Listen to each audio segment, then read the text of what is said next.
Features ज़्यादा कुछ है नहीं इसमें। फीचर्स अगर आपको चाहिए तो R15 हम खरीदोगे। तो स्पोर्ट्स टूरर ब्रांड की बाइक है, R15 से काफ़ी कंफर्टेबल बाइक है। सिलेंडर है,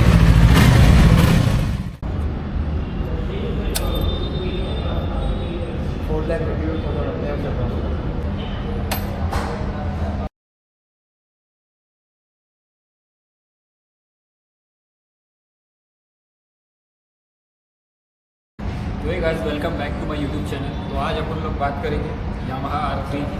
जैसे आप लोगों को भी मालूम है, न्यूज़ आई है उड़ते उड़ते कि इसका 1.2 लाख के आसपास प्राइस इसका कम हो गया है। बेसिकली कंपटीशन को ध्यान में रखते हुए क्या गया, जैसे कि आपको मालूम है कि Aprilia RS 457 जो है वो अंडर 5 लाख आ जाती है। तो इसका प्राइस तो 5 लाख के ऊपर जाता था पहले ऑन रोड प्राइस। हमारी सिटी में अगर मैं बात करूँ तो ये 575 की थी, मतलब समझ लो 5,75,000, ऑलमोस्ट 6 लाख पकड़ लो। अभी इसका प्राइस ड्रॉप हो गया है 4,35,000। कंपटीशन को ध्यान में रखते हैं तो अभी हम गाड़ी रिवील करेंगे।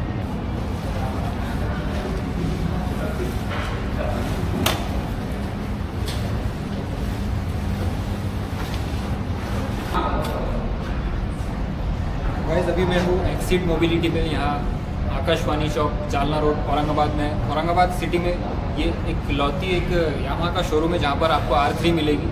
देखो इसके DRLs ऐसे इसके DRLs है, और ये हेडलाइट LED हेडलाइट है इसके, और ये एयर इनटेक तो दिख रहा है आपको।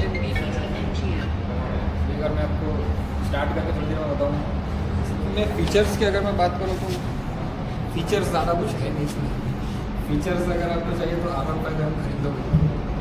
इसके अंदर आपको ट्रैक्शन कंट्रोल नहीं मिलता, ना ही आपको क्विक शिफ्टर मिलता। ये देखो गाइस, यहाँ पे कोई क्विक शिफ्टर का कुछ है ही नहीं यहाँ पर, ना ही यहाँ पे ट्रैक्शन कंट्रोल का आपको कुछ फीचर मिलता है। और कंसोल भी देखो, बस एक बेसिक सा है। तो मुझे समझ में नहीं आता कि यामाहा वाला आखिर क्या सोच के इसको लॉन्च किया। तो खैर जो भी है। अगर इसके इंजन की अगर मैं बात करूँ तो इसके अंदर 321 सीसी का twin cylinder liquid cooled DOHC engine है इसके अंदर, जो कि पावर प्रोड्यूस करता है 41.2 bhp का, और 25 न्यूटन मीटर से कुछ इसका टॉर्क है। टॉर्क बहुत ही कम है सीसी के हिसाब से। टॉप स्पीड अगर मैं बात करूँ तो ये 200 चली जाती है आराम से।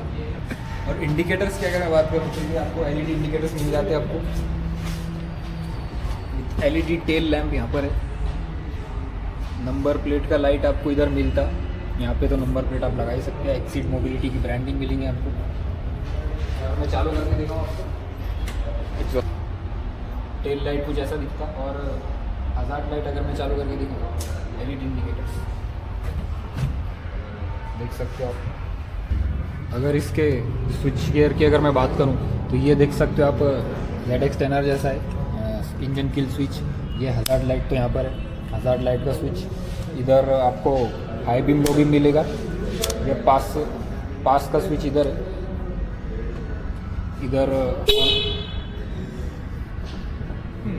इधर हॉर्न का स्विच है, और ये इंडिकेटर्स लेफ़्ट राइट। ये तो नॉर्मल क्लच मिलेंगे आपको, क्लच एडजस्टेबल नहीं है। और ये ब्रेक लीवर। बाकी आप इंस्ट्रूमेंट क्लस्टर में ज़्यादा कुछ दिखाने को है नहीं, नॉर्मल ही है ये। और RPM पूरा तो 12,000 RPM तक रैप करता है ये इंजन, ट्विन सिलेंडर। हाँ चलो स्टार्ट। अगर इंजन साउंड या एग्जॉस्ट साउंड अगर सुना, उसकी अगर मैं बात करूँ तो वो कुछ ऐसा है। सिलेंडर है,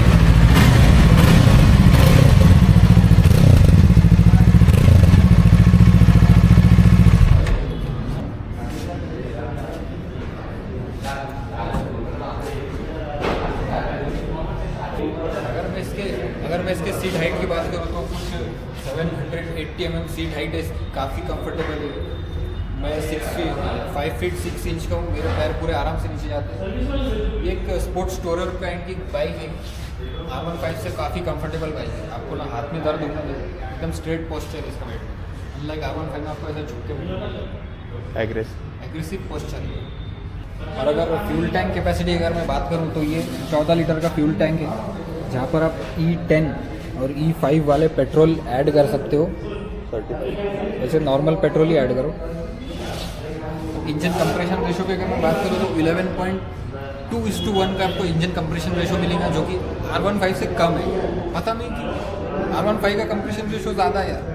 तो अगर आप R3 ले रहे हो तो फिर इसमें कोशिश ये करो कि 90 या फिर उससे हायर ऑक्टेन वाला पेट्रोल डालने का। मैं तो अपने R15 में 95 ऑक्टेन वाला पेट्रोल डालता हूँ।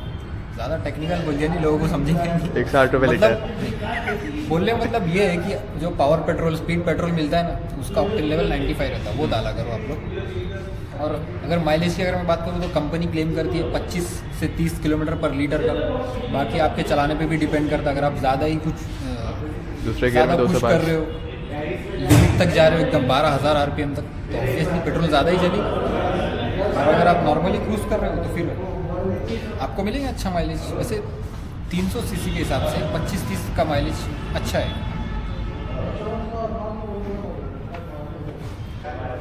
अगर हम टायर्स और ब्रेक्स की अगर मैं बात करें तो इसमें फ्रंट में आपको 110/70 का एक रेडियल टायर मिलता है आपको, जो कि डनलॉप का है।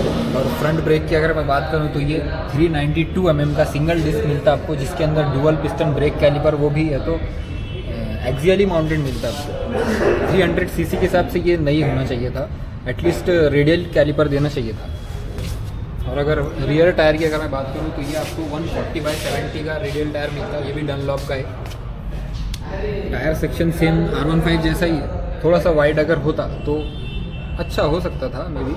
और अगर रियर डिस्क की अगर मैं बात करूँ तो ये 220 mm का सिंगल कैलिपर डिस्क मिलता है आपको। इसकी ब्रेकिंग बाइट अब वो चलाने पर ही मालूम पड़ेगा। अगर इसके बॉडी में ग्राफिक्स की अगर मैं बात करूँ तो ग्राफिक्स के नाम पर गाइस कुछ भी नहीं है, सिर्फ एक सिंपल सा आपको R3 लिखा हुआ मिल जाएगा फ्रंट फेयरिंग के पास, बाकी कुछ भी नहीं। एटलीस्ट यामाहा तो लिखा होना चाहिए था, इंजन पे लिखा हुआ है यामाहा, और सामने के फेंडर पे आपको यामाहा लिखा हुआ मिल जाएगा, बाकी कुछ नहीं है। इधर लेफ्ट साइड में आपको R3 देखेंगे, बाकी ग्राफिक्स एकदम ना के बराबर है।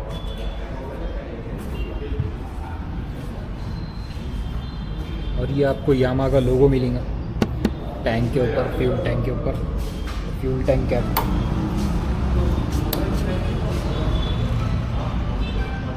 तो गाइस ये थी R3 एक क्विक रिव्यू।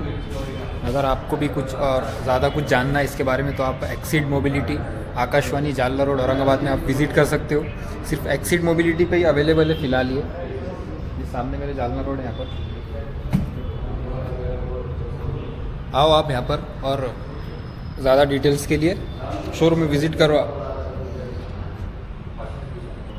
बस मैं वीडियो को यहीं पे एंड करता हूँ।